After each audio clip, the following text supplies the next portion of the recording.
Assalamualaikum warahmatullahi wabarakatuh. Waalaikumsalam Alhamdulillah wa kafa wassalatu wassalamu ala al-Mustafa wa ala alihi wa ashabihi alladhi wafa. Amma ba'du, usi nafsi wa iyyakum bittaqwallah faqad fazal muttaqun. Terima kasih Ayahanda Kiai Haji Habib Khirzin dan juga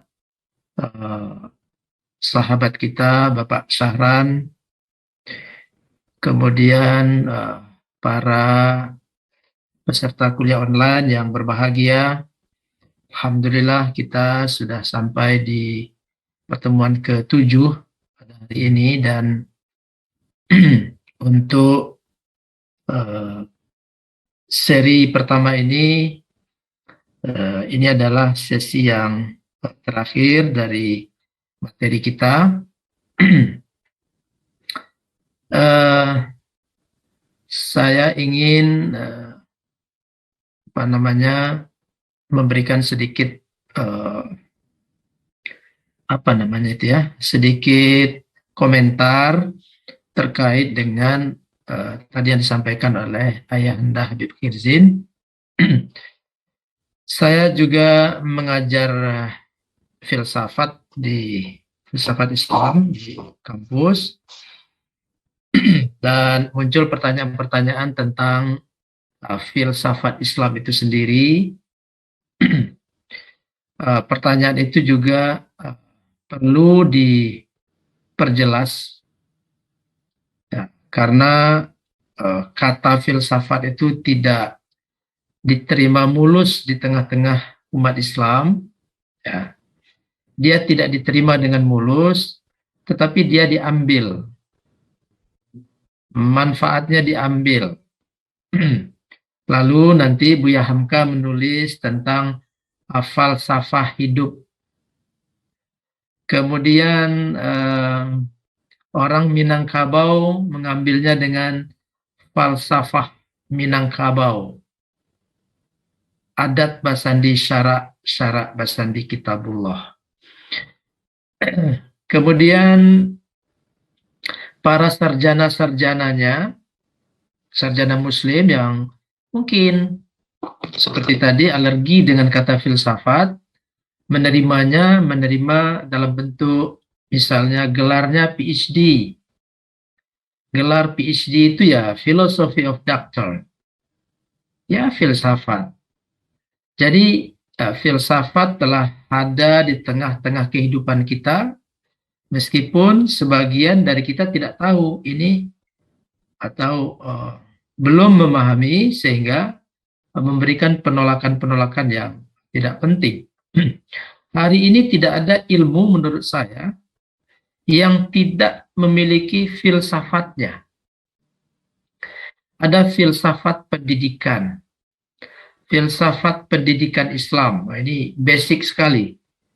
Filsafat hukum, filsafat sains, filsafat ilmu kedokteran, ya, filsafat, mungkin ada filsafat matematika, entah apalagi yang lain-lainnya, filsafat kealaman, philosophy of nature, itu karya Newton. Jadi hampir kita tidak bisa lari dari kata filsafat ini, kendatipun sebagian dari umat Islam masih alergi dengan kata-kata filsafat ini. Maka tadi saya ingin memberikan sedikit komentar tentang hal itu. Kemudian Bapak Ibu sekalian,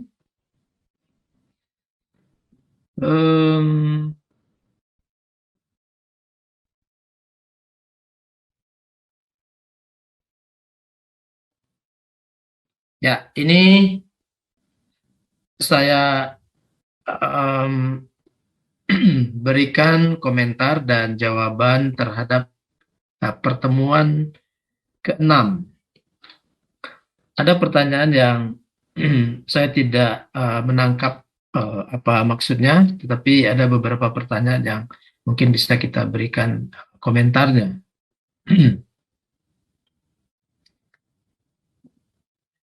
Pertama adalah tentang Allah Subhanahu wa Ta'ala adalah pencipta baik dan buruk. Ya. Pencipta sesuatu yang dipandang oleh manusia itu baik dan sesuatu yang dipandang oleh manusia sebagai sesuatu yang buruk. Allah Subhanahu wa Ta'ala di dalam akidah Ahlus Sunnah wal Jamaah pencipta sesuatu yang dipandang baik dan sesuatu yang dipandang buruk oleh manusia. Sesuatu yang dipandang baik ya perbuatan-perbuatan yang baik. Yang dipandang buruk ya seperti mencuri, korupsi. Ya. Allah sebagai Khalik menciptakan yang baik dan yang buruk. Manusia sebagai khalifatullah, sebagai makhluk memilih untuk melakukan yang baik dan berkehendak untuk itu, ya, dan melakukan yang buruk dan berkehendak untuk itu dan mempertanggungjawabkannya. Allah memudahkan, ya, memudahkan jalan untuk kebaikan dan keburukan. Allah berfirman, Allahu khaliqu kulli syai'in wa huwa ala kulli syai'in wakil. Allah adalah pencipta segala sesuatu dan Dia berkuasa atas segala sesuatu. Dia mewakili, menciptakan segala sesuatu. Ada di surat Az-Zumar 62. Begitu juga dengan firman-Nya, Wallahu khalaqakum wa ma ta'malun. Dan Allah lah yang menciptakan kamu dan apa saja yang kamu kerjakan. Wa ma ramaita idh ramaita walakinna Allaha rama. Jadi sebagai pencipta, Allah adalah pencipta segala sesuatu yang dipandang baik dan segala sesuatu yang dipandang buruk. Manusia yang memilih kebaikan atau keburukan. Manusia yang berkehendak untuk memilih perbuatan baik atau perbuatan buruk. Ahlus Sunnah berbeda dengan keyakinan Zoroaster yang meyakini ada Tuhan yang hanya melakukan kebaikan-kebaikan, hanya menciptakan yang baik-baik, ada Tuhan yang hanya menciptakan yang buruk-buruk. Zoroaster meyakini Ahriman adalah Tuhan jahat, Tuhan kejahatan, dan Maz sebagai Tuhan baik atau Tuhan kebaikan. Allah lah pencipta dan manusialah penentu, pengambil kebijakan, dan yang memiliki hasrat untuk melakukan itu. Sehingga dengan keyakinan ini terjaga bahwa Allah bukanlah zat yang sekali mencipta lalu pergi entah kemana. Nah, nanti ada pembahasan ini di pertemuan ke-7 kita hari ini. Ini baru menjawab pertanyaan. Begitulah keyakinan Ahlus Sunnah wal Jamaah. Allah juga mengetahui secara detail apa saja yang akan terjadi. Pengetahuan atau ketahuan Allah terhadap apa yang akan terjadi adalah ibarat kita berada di muka bumi, ya, kemanapun kita lari, kita tetap berada di atas bumi. Begitu kira-kira ilmu Allah Subhanahu wa Ta'ala bahwa kita makhluk tidak akan bisa lepas dari pengetahuan Allah. Tetapi pengetahuan Allah tidak memaksa seseorang untuk melakukan satu atau dua pekerjaan. Seorang dosen yang ahli, seorang guru yang pandai, tentu bisa mengetahui mana murid-muridnya yang dapat menjawab pertanyaan dan murid-murid atau mahasiswa yang tidak dapat menjawab pertanyaan dan akhirnya gagal. Pengetahuan guru, pengetahuan dosen tentu tidak memaksa siswa atau mahasiswa untuk sukses atau tidak sukses. Kemudian yang kedua ini. Yang kedua, salah tulis. Kenapa Syiah begitu benci kepada sahabat dan sangat mengagungkan Ali? Lagi-lagi ini adalah persoalan bahasa kita hari ini, persoalan politik, persoalan siapa yang menjadi pemimpin setelah Rasulullah Shallallahu Alaihi Wasallam.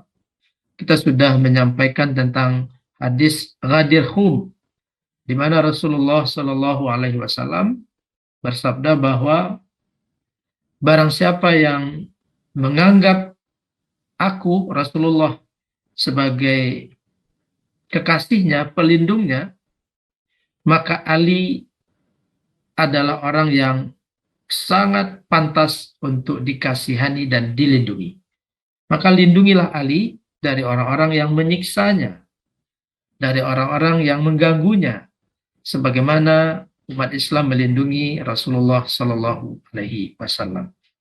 Jadi persoalan-persoalan ini kemudian dikapitalisasi oleh keinginan-keinginan politik, keinginan-keinginan pragmatis, keinginan-keinginan sektoral, sehingga dia mengkristal menjadi sebuah komunitas yang disebut dengan Syiah, dan kemudian diproduksi argumen-argumen yang mengatakan bahwa Abu Bakar, Umar, Utsman, Siti Aisyah, Zubair, Tolhah, dan lain sebagainya sebagai orang-orang yang tidak mengindahkan sabda Rasulullah untuk mengangkat Ali sebagai pemimpin dan bahkan kemudian merebut peluang atau kesempatan Ali itu dan kemudian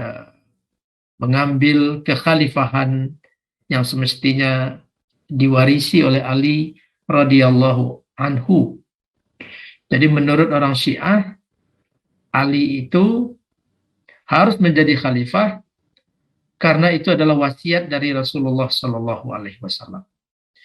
Nah, orang-orang yang melanggar wasiat Rasulullah tentu menurut mereka adalah orang-orang yang tidak pantas untuk disayangi, disanjung, dipuja, dipuji, dan lain sebagainya.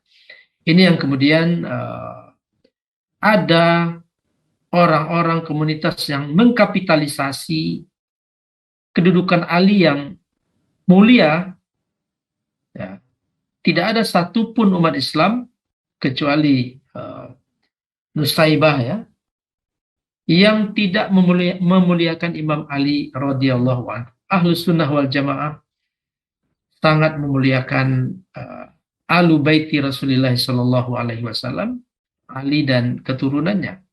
Tetapi tidak dalam porsi mengagungkan, mengkultuskan, dan kemudian menafikan sahabat-sahabat yang telah dijamin oleh Rasulullah Sallallahu Alaihi Wasallam untuk masuk ke dalam surganya. Ya. 10 yang dijanjikan oleh Rasulullah Sallallahu Alaihi Wasallam, termasuk Khulafaur Rasyidun, 4 khalifah sebelum Ali radhiyallahu anhu. Kemudian yang ketiga, pertentangan antara pengikut sifat rububiyah, uluhiyah, dan nama dan sifat. Tauhid rububiyah, tauhid uluhiyah, tauhid al-asma wa sifat dengan pengikut sifat wajib 20 bagi Allah Subhanahu wa taala. Ini nanti mungkin sambil berjalan akan kita temukan kenapa pertentangan ini kemudian menajam, terutama pada akhir-akhir ini. Nanti kita lihat nanti di penjelasan berikutnya. Kemudian ada yang bertanya ini tentang al-wala dan al-bara. Al-wala itu artinya adalah kepatuhan, ketaatan, kesetiaan, patuh, taat, dan setia kepada perintah Allah, pada kitab dan sunnah.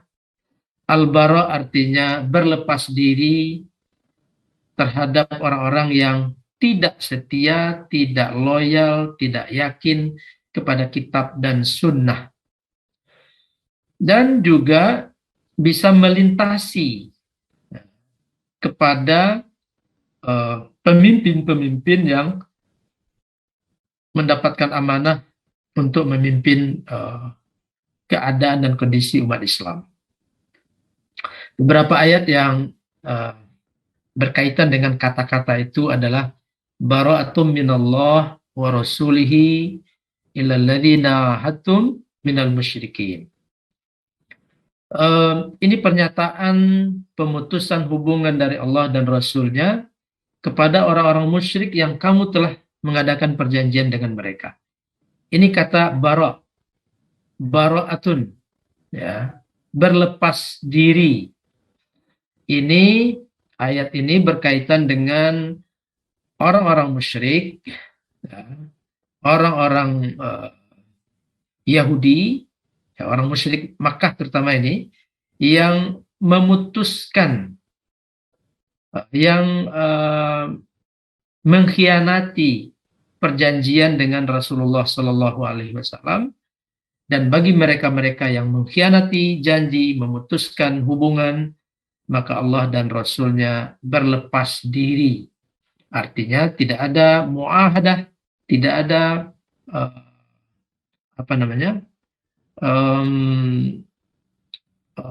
kesepakatan antar Nabi dan pengikutnya umat Islam dengan orang-orang musyrik dan juga dengan orang-orang Yahudi yang mengingkari janjinya.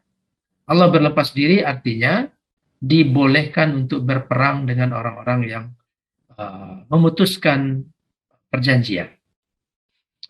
Kemudian ayat yang kedua ini adalah tentang al-wala.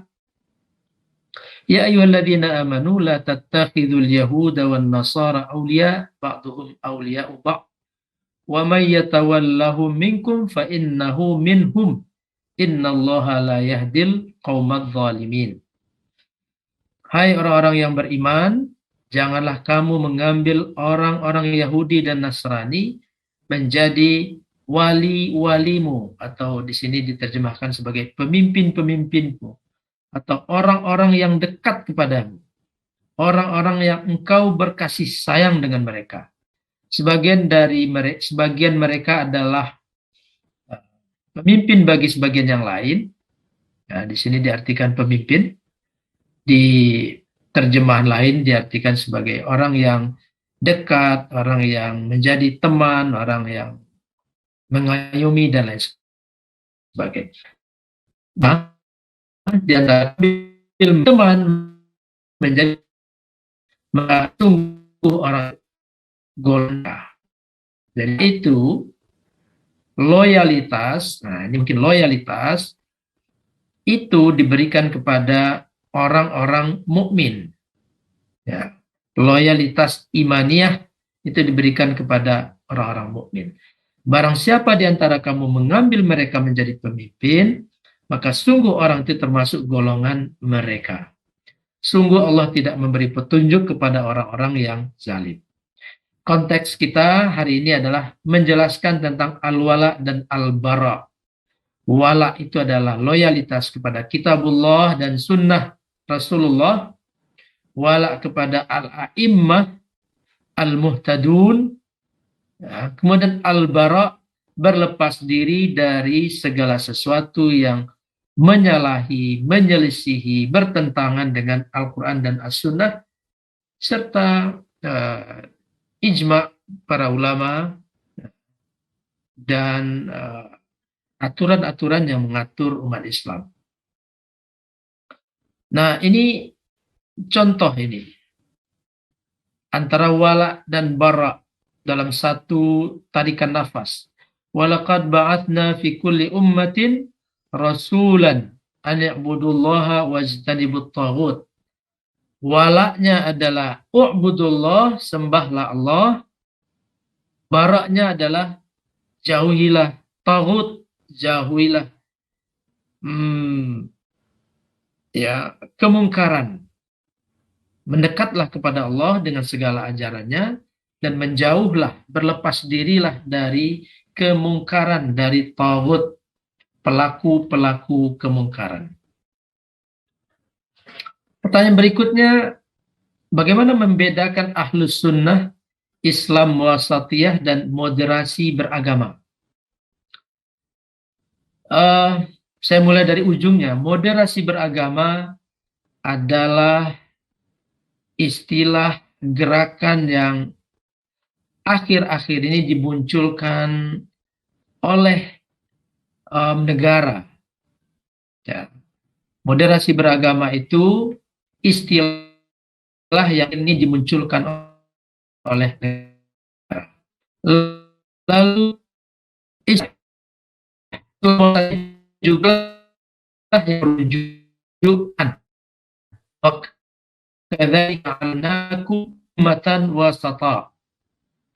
dan Allah menciptakan kalian semua sebagai umat pertengahan, ummatan wasatan. Maka muncul istilah Islam wasatiyah.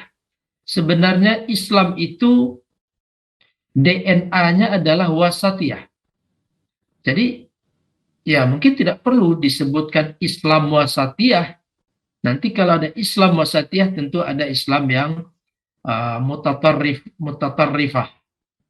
Ya, Islam mutatarrif. Ya, Islam mufrid, al-ifrat wal tafrid wal ifrat. Islam itu DNA-nya adalah wasatiyah. Islam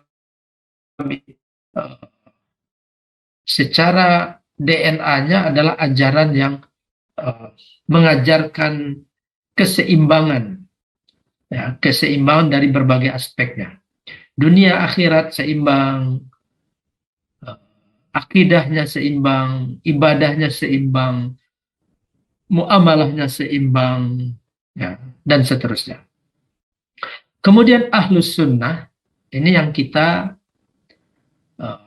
bahas dari awal pertemuan sampai akhir ini. Ahlus Sunnah wal Jamaah adalah ma ana alaihi wa ashabi. Ya. Mereka-mereka yang mengikuti Rasulullah Shallallahu Alaihi Wasallam, wa ashabi, dan sahabat-sahabatku. Ya. Jadi sahabat-sahabat Rasulullah, ya, terutama al-mubashshiruna bil jannah, orang-orang yang gembira untuk akan memasuki surga. Al-khulafa'ur rasyidun, as-sahabah, ya, yang hidup bersama Rasulullah Sallallahu Alaihi Wasallam, itu adalah orang-orang yang dimuliakan oleh Ahlus Sunnah, ya, sesuai dengan hadis Rasulullah, ashabi kan nujum, fabi ayyihim iqtadaitum ihtadaitum. Sahabat-sahabatku adalah bagaikan bintang di langit.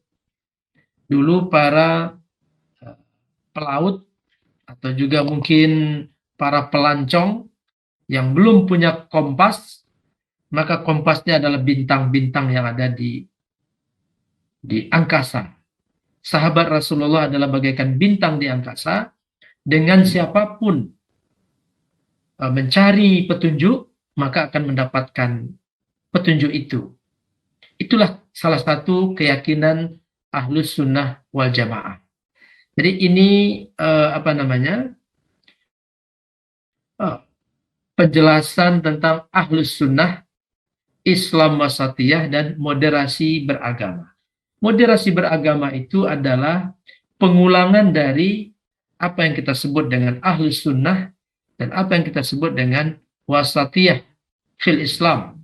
Ya, Islam yang mengajarkan wasatiyah, pertengahan. Ya. Dan dalam bahasa lain juga disebut dengan moderasi. Apakah gerakan moderasi beragama yang digaungkan oleh pemerintah eh, tepat sasaran? Itu tentu persoalan lain yang akan kita bahas. Apakah moderasi beragama itu menyeluruh pembahasannya atau parsial? Ya. Apakah pemerintah berbicara tentang moderasi beragama secara universal atau parsial? Itu tentu tema lain yang perlu kita bahas. Atau hanya untuk kepentingan-kepentingan pragmatis, itu nanti kita bahas. Kemudian Ahlus Sunnah wal Jamaah secara akidah, ya, akidahnya adalah yang dirumuskan oleh Imam Abu Hasan al-Asy'ari dan Imam Abu Mansur al-Maturidi, ya, yang santer kita dengar itu Asy'ari dan Maturidi. Satu lagi ada At-Tahawiyah. Nah, nanti Tahawiyah ini juga punya porosnya. Kemudian fikihnya, fikih Ahlus Sunnah wal Jamaah itu 4. Mazhab Abu Hanifah, mazhab Imam Malik, mazhab Imam Syafi'i, mazhab Imam Hambali. Di mazhab Imam Hanafi, saya sengaja memberi tanda kutip Muhammadiyah di situ, karena Muhammadiyah ini organisasi masyarakat yang tidak menentukan satu dari mazhab yang ada ini, tetapi mentarjih menurut ijtihad para ulama-ulama yang ada di Muhammadiyah, mana yang menurut ulama-ulama itu dianggap lebih kuat pendalilannya. Nah, jadi saya tidak mengatakan Muhammadiyah itu di Hanafiyah, tapi saya kasih saja tanda petik karena di mana saya mau meletakkannya. Saya taruh Muhammadiyah di situ. Lalu alasan lain yang tidak tepat adalah Hanafiyah itu dikenal dengan Ahlur Ra'yi. Nah, mungkin lebih cenderung seperti itu, tetapi tidak mutlak seperti itu. Muhammadiyah menggunakan metode tarjih, mengambil dalil-dalil yang menurut mereka dari 4 imam mazhab ini yang lebih tepat, lebih kondisional, kontemporer, dan seterusnya. Kemudian mazhab Imam Malik atau Malikiyah. Di dalam pengikut Imam Malik ini terdapat banyak sekali para pengikut tarikat-tarikat, at-turuqat. Di Maroko itu dikenal sebagai Mamlakatuz Zawaya, kerajaan zawiyah-zawiyah. Jadi Maroko itu terdiri dari atau berdiri di sana zawiyah-zawiyah atau tarikat-tarikat. Dan Maroko itu mungkin 98 atau 99% adalah penganut mazhab Imam Malik. Kemudian mazhab Syafi'iyah. Saya tulis di situ Nahdlatul Ulama. Ya, Nahdlatul Ulama mengakui mazhab yang 4 itu, tetapi lebih fokus dan cenderung kepada mazhab Imam Syafi'i.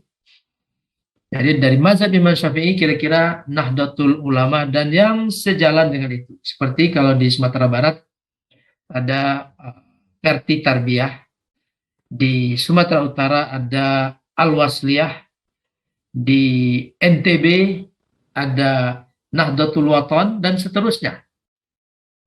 Kemudian Jam'iyah Nahdlatul Ulama ini mengakui tarekat-tarekat, sehingga mereka punya yang namanya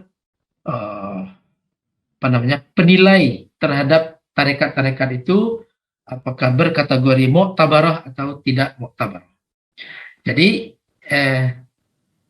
di mazhab Maliki ada tarekatnya, di mazhab Syafi'i juga ada banyak sekali para mutasawwif dan ahlut turuqatnya di situ.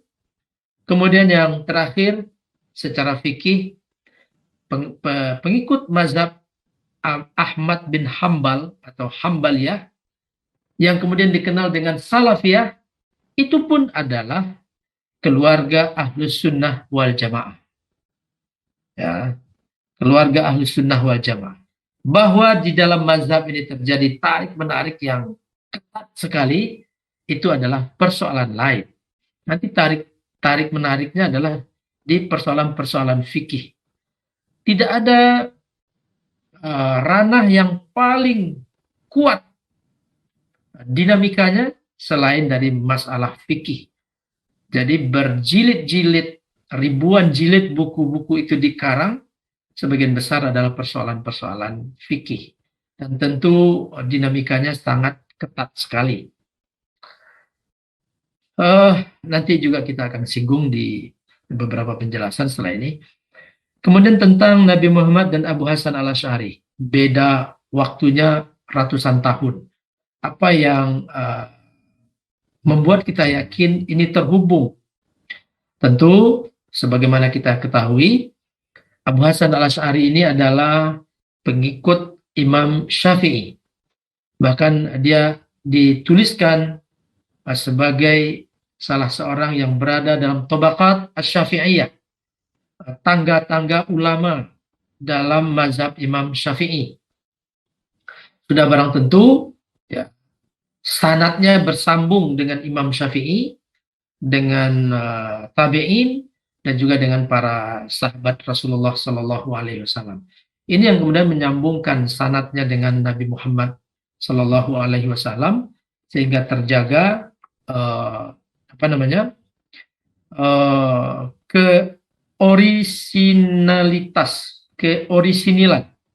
orisinalitas dari ajaran Nabi Muhammad Sallallahu Alaihi Wasallam. Oleh karena itu di dalam definisi ilmu kalam yang disampaikan oleh Ibnu Khaldun, bahwa tujuan utamanya adalah menjaga akidah yang dibawa oleh atau diyakini dan diamalkan oleh as-salaf as-salih, yang tentu saja mereka adalah para sahabat Rasulullah Sallallahu Alaihi Wasallam. Nah, ini juga ada pertanyaan. Nah, ini tadi nih. Apa bedanya Hambali, Salafi, Wahabi? Hambali, Salafi, Wahabi. Abu Abdullah Ahmad Ibnu Muhammad Ibnu Hambal Asy-Syaibani yang lahir di Baghdad 164 dan wafat 241. Ini adalah pengasas mazhab Hambali, ya, Imam Ahmad bin Hambal. Dikenal sebagai Imam Ahlul Hadis. Beliau ini juga dikenal sebagai Imam Ahlus Sunnah. Hanya berpegang kepada sunnah, ya, kepada hadis-hadis Rasulullah Sallallahu Alaihi Wasallam. Sangat meminimalisir penggunaan ra'yun, pendapat, meminimalisir penggunaan kias, dan lain sebagainya. Jadi ini ahlul athar, ahlul hadis, juga disebut dengan ahlus sunnah. Kemudian yang kedua adalah salafi. Salafi ini adalah gerakan yang mencita-citakan pemahamannya, pengamalannya, pemahaman dan pengamalan agamanya sejalan dengan as-salaf as-salih. Dan tokoh-tokohnya itu nanti merujuknya juga kepada Imam Ahmad bin Hambal. Salah satu tokohnya adalah Taqiyuddin Abdul Abbas Ahmad ibn Abdul Halim ibn Abdul Salam An-Numairi, yang lahir di Haran 662, meninggal 728, yang kita kenal dengan Syekh Ibnu Taimiyah. Lalu Wahabi. Wahabi ini dinisbahkan kepada Muhammad ibn Abdul Wahhab ibn Sulaiman At-Tamimi yang lahir di Uyainah, Najd tahun 1115 Hijriah dan meninggal 1206. Kira-kira seperti itu tahun kelahirannya. Dan kepada beliaulah dinisbahkan kalimat pengikut Wahabi. Dan Muhammad bin Abdul Wahhab ini berkolaborasi dengan pendiri kerajaan Saudi Arabia, Ali Saud. Jadi Ali Saud itu tidak mungkin bisa dilepaskan dari Muhammad bin Abdul Wahhab At-Tamimi Al-Hambali. Jadi negara Saudi Arabia itu adalah negara Hambali, pengikut Imam Ahmad bin Hambal. Seluruh kebijakannya, seluruh materi-materi yang diajarkan di sekolah, di perguruan tinggi adalah apa yang diajarkan oleh Imam Ahmad bin Hambal. Ini antara Hambali, Salafi, dan Wahabi. Ini Ahlus Sunnah wal Jamaah. Tapi polanya nanti kita lihat. Salafi jihadis. Nah, ini juga ada pertanyaan. Ada gerakan transnasional yang membawa nama Islam. Dan gerakan-gerakan itu membawa berbagai kepentingan. Ada kepentingan nasionalisme dan kemerdekaan. Jadi kalau nasionalisme dan kemerdekaan itu adalah gerakan-gerakan parsial, satu negara tersendiri. Tapi ini bisa dikapitalisasi. Itu pertama, ada nasionalisme, ingin menuntut kemerdekaan, ingin menuntut kebebasan, kemandirian, dan lain sebagainya. Gerakan itu kemudian berkolaborasi dengan kepentingan dan propaganda kapitalisme. Kepentingan dan propaganda kapitalisme. Maka lahirlah gerakan-gerakan seperti Al-Qaeda, ya, ISIS, Jamaah Islamiyah, ya, yang ada di dalamnya keinginan untuk melepaskan diri dari imperialisme, ya, memerdekakan negerinya, seperti apa yang terjadi di beberapa daerah di Timur Tengah. Dan yang terakhir itu adalah gerakan Taliban. Taliban itu yang pertama sekali yang harus dilihat adalah gerakan nasionalisme, mengusir penjajah dari bumi tempat mereka lahir. Lalu bahwa di belakang itu ada persoalan-persoalan lain, itu sesuatu yang bisa kita bahas dan kita diskusikan. Tapi itu adalah mereka ingin membebaskan diri dari penjajah. Penjajah yang pertama Soviet, penjajah yang kedua adalah Amerika dan sekutu-sekutunya. Berkemungkinan saja ketika menghadapi Soviet, mereka ditunggangi oleh kepentingan dan propaganda kapitalisme. Dan ketika menghadapi Amerika, mungkin ada lagi yang juga menunggangi gerakan-gerakan mereka tersebut. Jadi berbagai kepentingan ada di gerakan-gerakan itu. Benarkah mereka Salafi? Ini adalah pertanyaan-pertanyaan yang perlu dipastikan kebenarannya. Ya. Salafi itu adalah pengikut Ahmad bin Hambal, pengikut tadi Muhammad bin Abdul Wahhab. Ya. Bagaimana Al-Qaeda dengan Saudi Arabia? Tentu kita tahu tidak seindah bahwa mereka berada dalam satu, kalau mereka sama-sama Salafi, bahwa mereka berada dalam satu ajaran Imam Ahmad bin Hambal, ya, dan seterusnya. ISIS misalnya, ISIS itu kalau mereka Salafi berarti mereka pengikut Ahmad bin Hambal. Apakah Saudi Arabia dapat menerimanya? Jamaah Islamiyah dan seterusnya. Jadi ini masih perlu pendalaman. Benarkah mereka, atau ini adalah istilah-istilah yang dipopulerkan oleh para pemerhati sosial, ya, seperti Gil Skeppel dan Martin Kramer.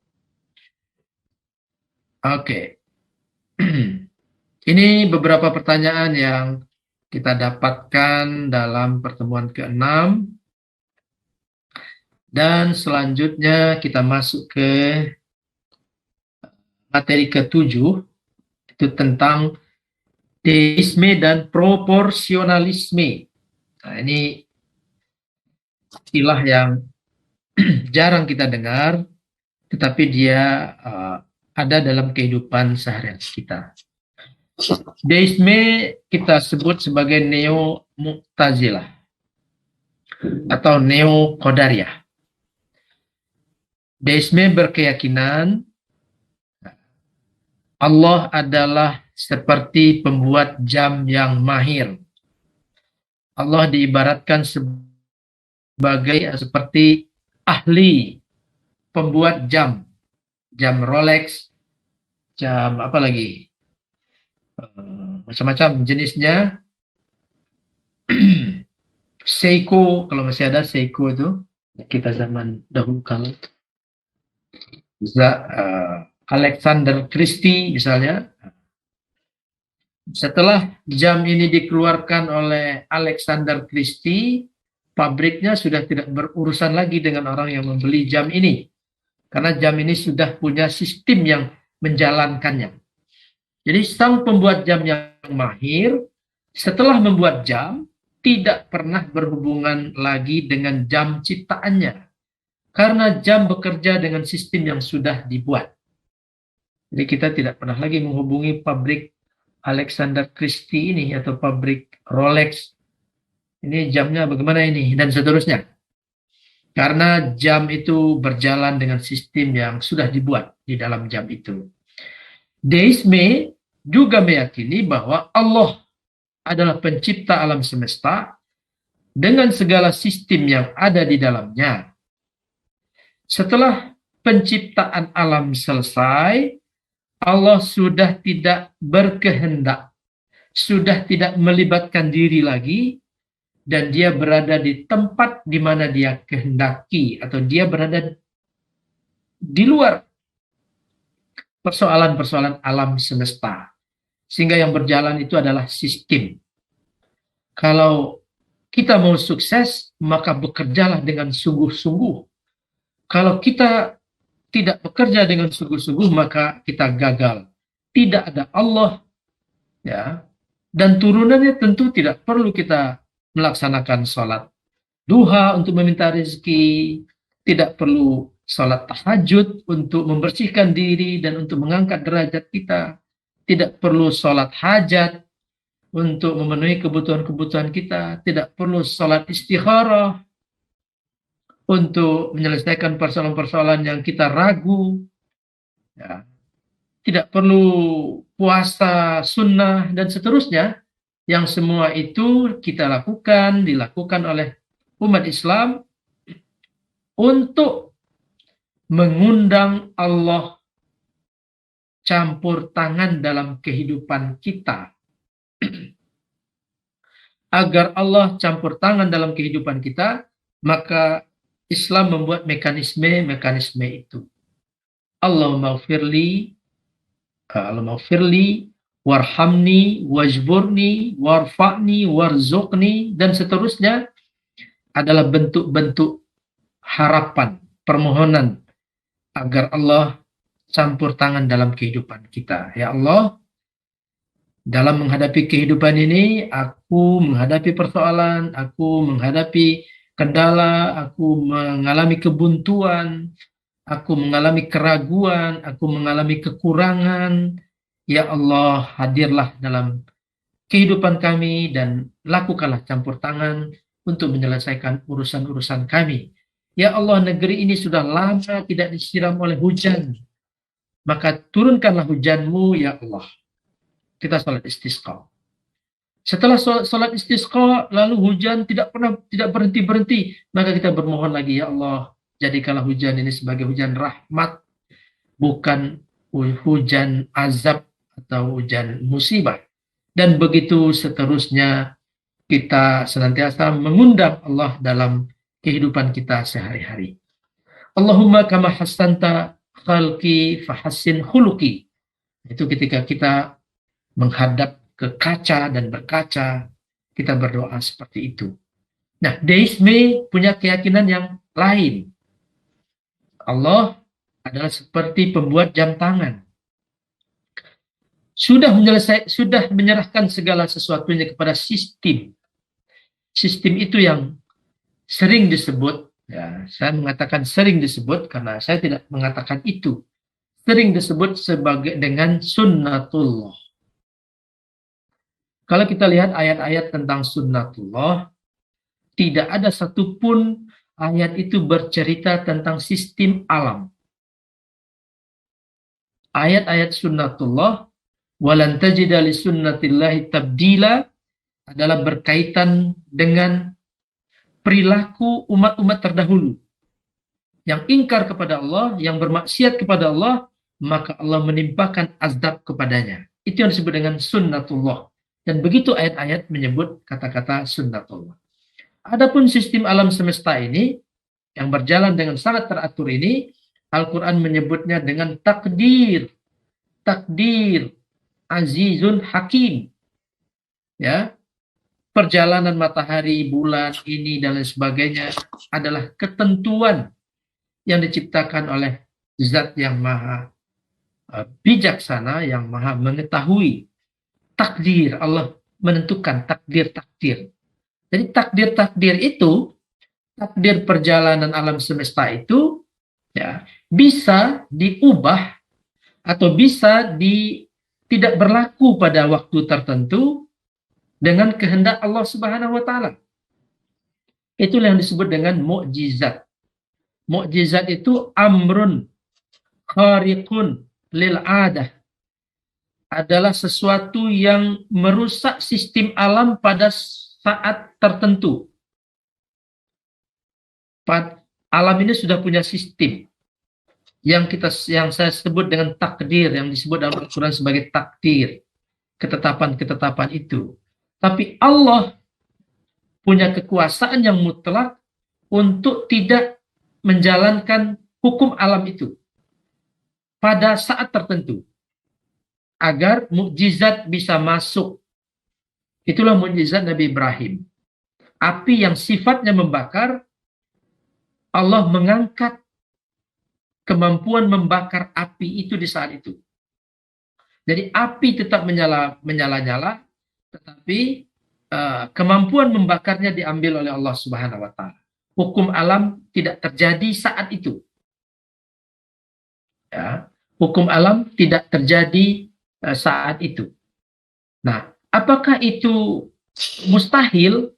Apakah itu bisa masuk kategori Allah tidak konsisten dengan sistem yang telah diciptakannya?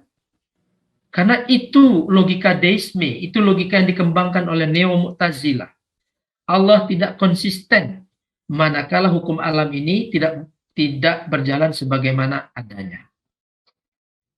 Jika hukum manusia saja kita dapat menerimanya, maka kenapa Allah tidak bisa melakukan hal-hal yang seperti itu?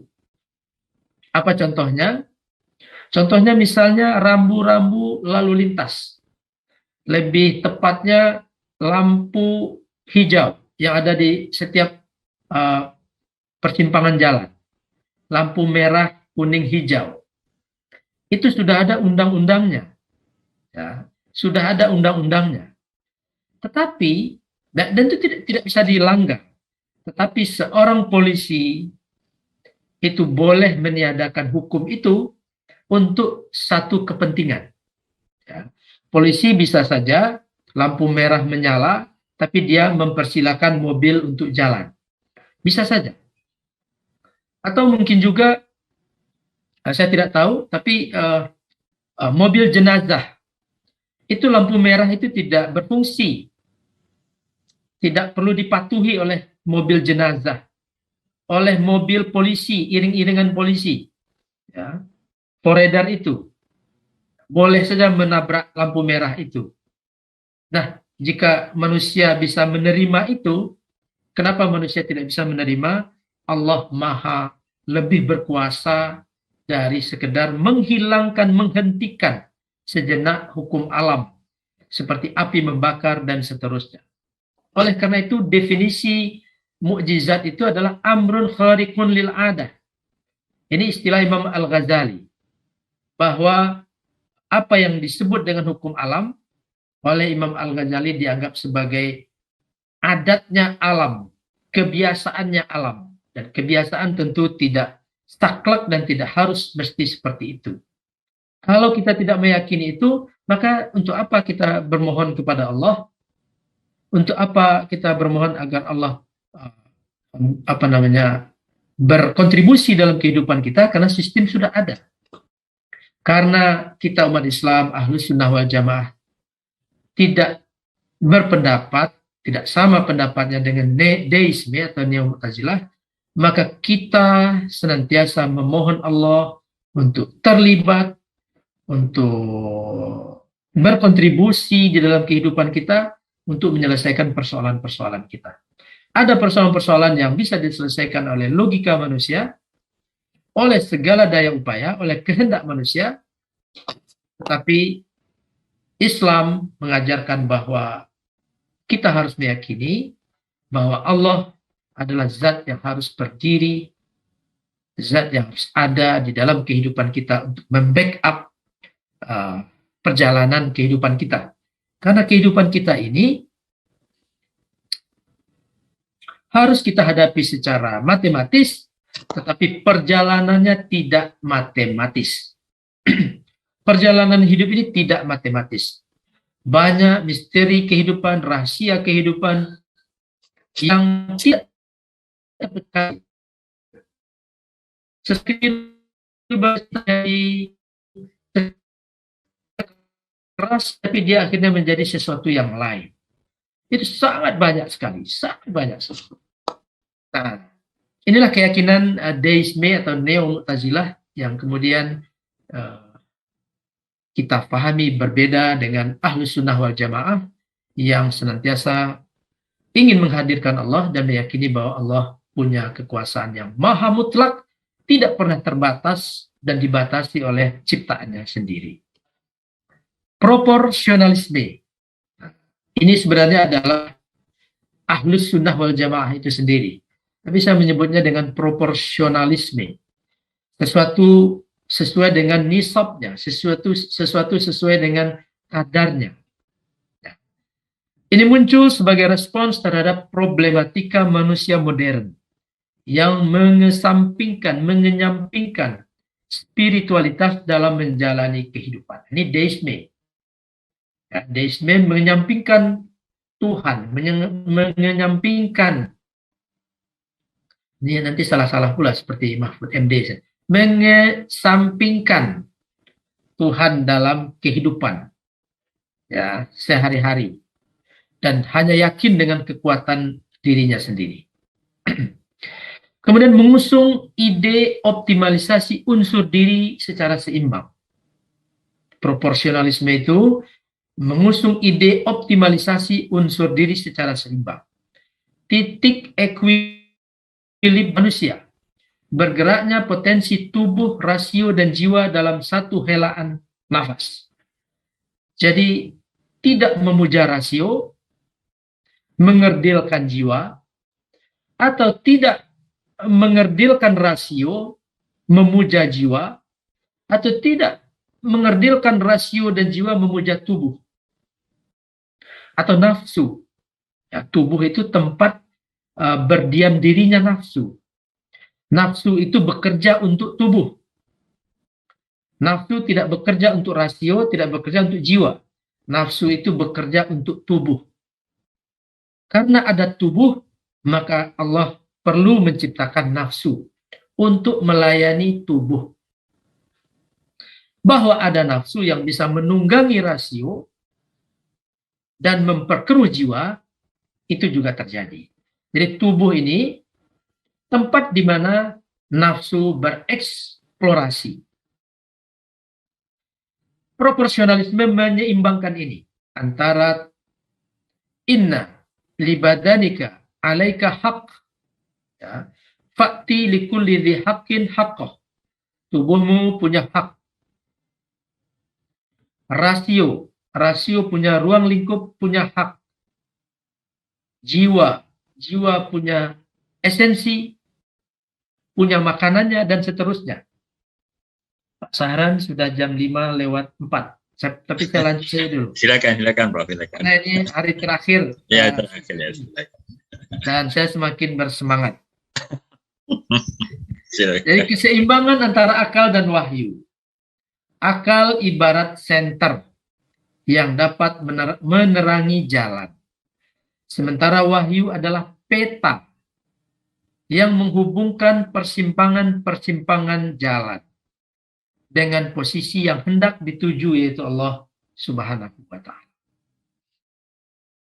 Pengetahuan dan teknologi modern adalah bukti nyata kontribusi rasio bagi kehidupan manusia. Jadi jangan sampai kita menikmati teknologi modern ini, tapi kita mencela rasio, mencela akal.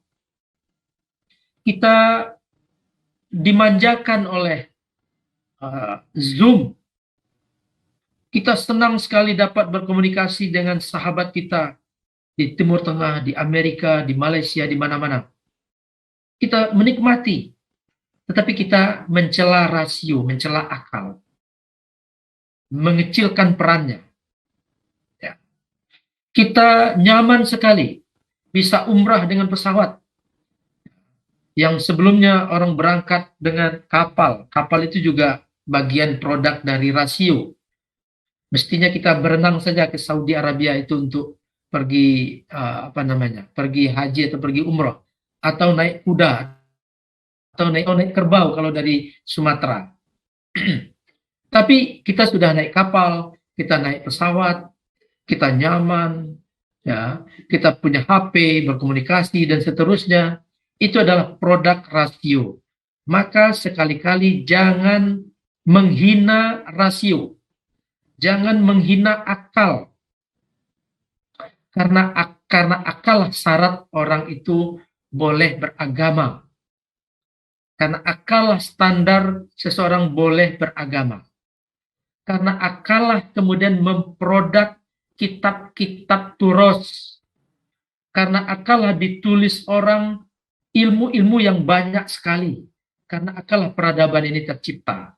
Maka kita berhutang budi, berhutang besar kepada Allah Subhanahu wa Ta'ala yang telah menciptakan akal. Akal bukan untuk dihinakan. Akal adalah senter, sebagaimana yang tadi kita sebut. Tanpa senter kita akan kehilangan arah. Kemudian kemajuan iptek dapat membawa petaka dan kerusakan jika tidak diletakkan dalam bingkai religiusitas dan spiritualitas. Nah, ini mungkin yang terakhir ini. Sedikit review. Ini sering dipakai ini, pendapat Imam Syafi'i dan imam-imam yang lain. Hukuman yang pantas untuk ahli ilmu kalam adalah dipukuli dengan pelepah kurma, dinaikkan di atas unta, dan diarak keliling pasar. Ini ungkapan Imam Syafi'i yang kemudian sering dipakai. Itu di bawah ada tulisan tentang Syekh Al-Utsaimin, Syekh Muhammad Ibn Saleh Al-Utsaimin, yang memberikan ta'liq ala mawadhi'in min syarhil aqidah at-tahawiyah. Al-aqidah at-tahawiyah. Apa yang ditulis oleh Syekh Al-Utsaimin? Nahnu firqatun wasat baina firqil ummah. Kami adalah kelompok pertengahan dari kelompok-kelompok yang ada dalam umat Islam. Bainal ifrat wa tafrid, antara yang ekstrim kiri dan ekstrim kanan. Ya, fa fi asma'illahi ta'ala wa sifatihi bainal mu'attilati minal jahmiyati wal mu'tazilah wa nahwihim wa bainal mumattsilatil musyabbihah.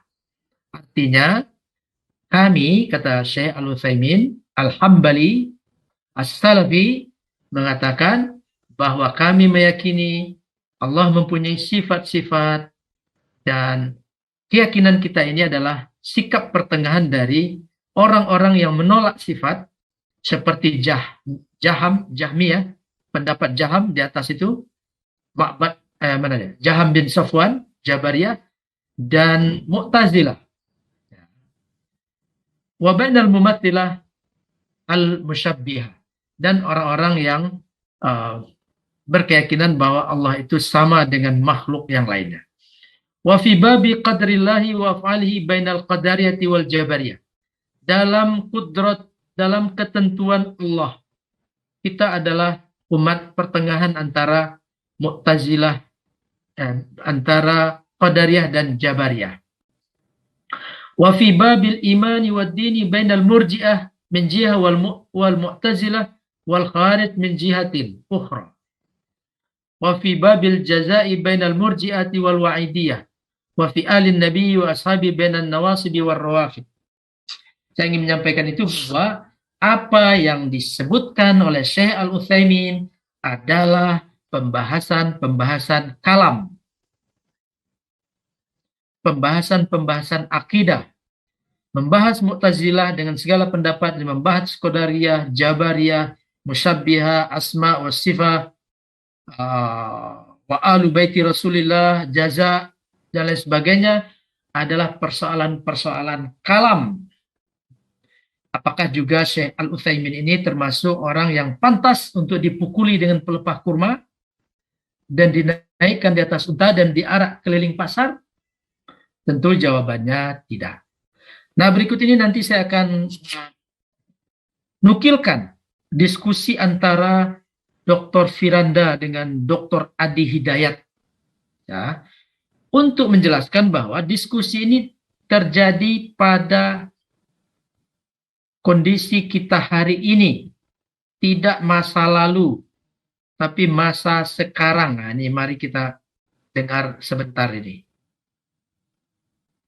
Pendapat orang mengatakan bahwa Allah itu ada di hati.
Tetap Pak. Tidak ada suara ya? Apa nanti Prof bagi link ya, nanti kita share dengan kawan-kawan. Oke. Oke, mana dia?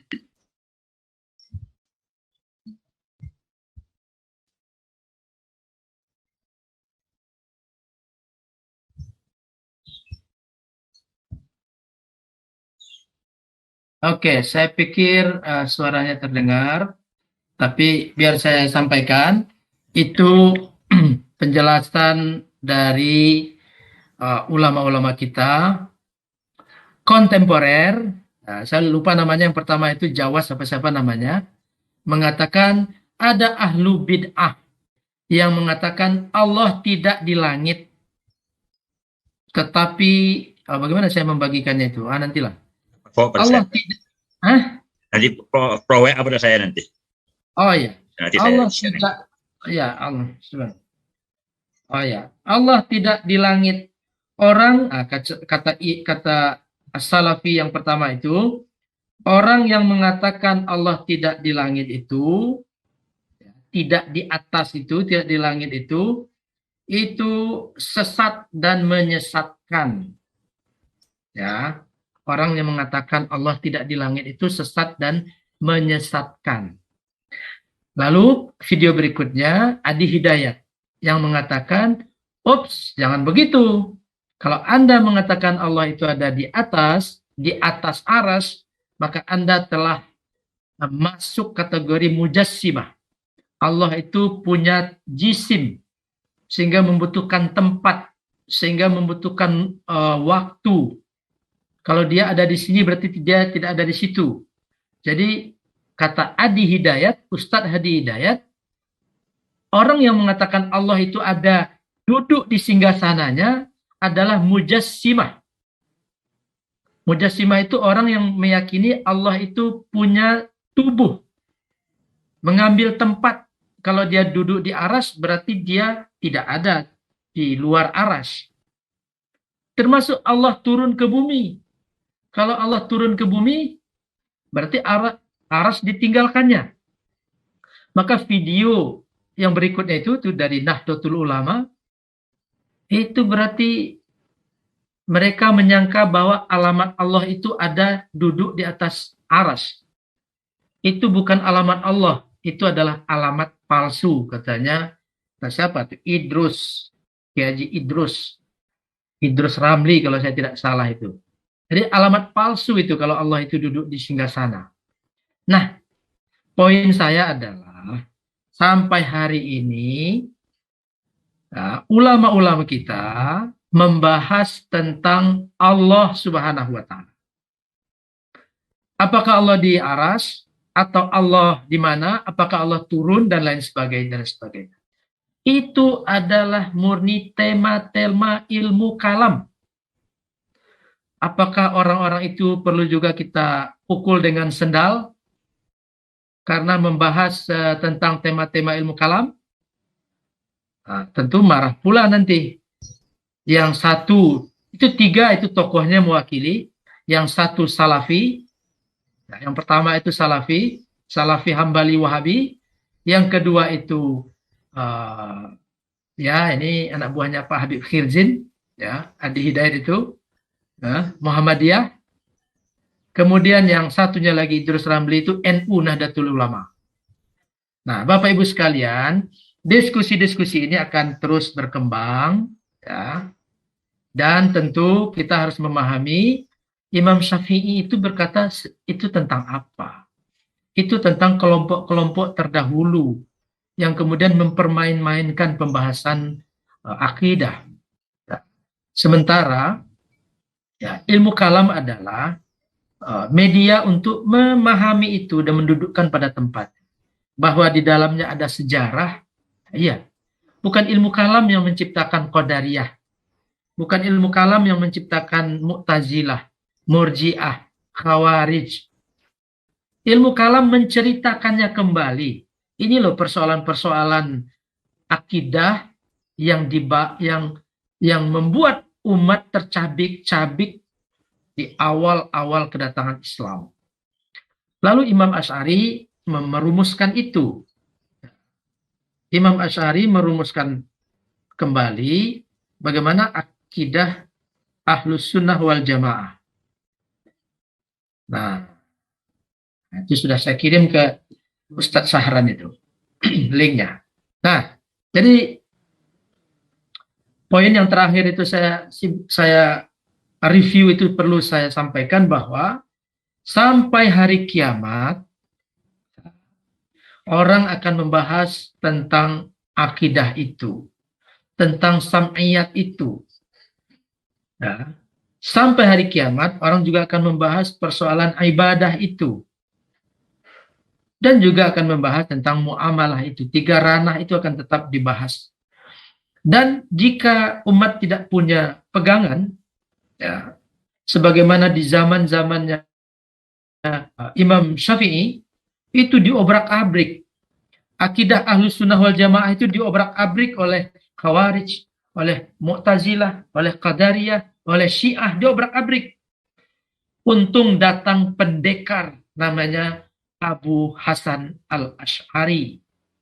Datang pendekar namanya Abu Mansur al-Maturidi yang membuat sistem akidah Ahlus Sunnah wal Jamaah, dan akhirnya sampai hari ini tidak ada yang mampu menggoyahkan akidah itu. Tidak ada yang mampu membatalkannya. langsung tenang, ya. Lalu muncul persoalan-persoalan internal. Nah, sekarang sudah mulai menegang ini persoalan-persoalannya. Tetapi yang tadi kita kirimkan adalah persoalan akidah. Nah, persoalan-persoalan yang tegang tadi sebelumnya yang kita sampaikan tadi itu mulai meram masalah-masalah fikih. Masalah kunut mulai dibangkitkan kembali. Tapi bukan jamaahnya Ustadz Habib dengan jamaahnya Nahdlatul Ulama, tapi Salafiyah dengan Nahdlatul Ulama. Maka terjadinya serangan terhadap tauhid rububiyah, uluhiyah, asma wa sifat dengan tauhid sifat 20 itu. Kenapa terjadi serangan seperti itu? Karena kaum Salafi memunculkan serangan-serangan di berbagai lini, ya. Kunut mulai diserang lagi oleh Salafi, peringatan Isra Mi'raj diserang lagi oleh Salafi, maka tentu muncul kembali orang-orang yang melaksanakan kunut dalam salat subuh, itu membela diri dan menyerang pula Salafi. Ya. Peringatan Maulid Salafi diserang lagi oleh Ahlus Sunnah wal Jamaah ini, ya, di bidang fikih. Jadi ini adalah persoalan-persoalan fikih yang kemudian oleh sebagian kelompok umat Islam ditarik-tarik ke persoalan akidah. Persoalan fikih sudah jelas bahwa ada ikhtilaf ulama di situ, dan sikap kita adalah menerima, pertama memahami dulu persoalan-persoalannya, kemudian menerima keyakinan saudara-saudara kita dengan hati yang lapang, dengan pemahaman yang luas, bahwa apa yang mereka lakukan itu bukanlah sesuatu yang mengada-ada dalam agama, tetapi punya dalilnya, punya contohnya, dan seterusnya, dan seterusnya. Pak Sahran yang berbahagia, yang saya banggakan, dan Ustadz Habib yang kita cintai, terima kasih. Saya cukupkan sampai di sini, dan nanti jika ada sesi berikutnya kita akan sambung kembali. Assalamualaikum warahmatullahi wabarakatuh.